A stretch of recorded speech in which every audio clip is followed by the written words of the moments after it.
Dinas Pendidikan Sumatera Barat sedang tidak baik-baik saja. Baru-baru ini, Kejaksaan Tinggi Sumatera Barat telah menetapkan 8 orang tersangka pada kasus dugaan korupsi pengadaan alat peraga di sekolah menengah kejuruan di Dinas Pendidikan Sumatera Barat. 8 tersangka ini ditetapkan setelah internal Kejati Sumbar melakukan audit kerugian negara dengan jumlah 5,5 miliar rupiah. Dari pagu anggaran APBD kurang lebih sebesar 18 miliar rupiah.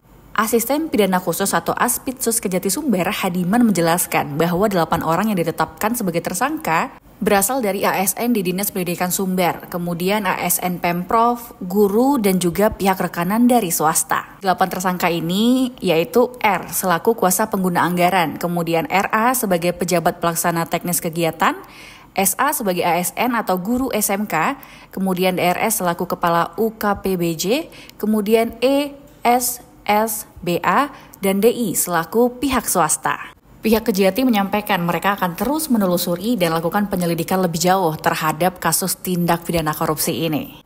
Para tersangka juga diketahui melakukan dugaan tindak pidana korupsi secara bersama-sama dari awal pekerjaan hingga akhir. Nah, tindakan yang dilakukan tersangka ini adalah dengan melakukan markup sekitar 34-42% dari pagu anggaran APBD Provinsi Sumatera Barat. Adanya kerugian negara akibat kasus korupsi ini adalah sebanyak kurang lebih 5 miliar rupiah.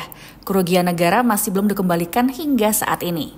Seluruh tersangka saat ini telah melanggar Pasal 2 Ayat 1, Pasal 3 Undang-Undang 31 tahun 1999 dan juga Pasal 18 serta Pasal 55 Ayat 1 KUHP dengan ancaman hukuman maksimal 20 tahun penjara.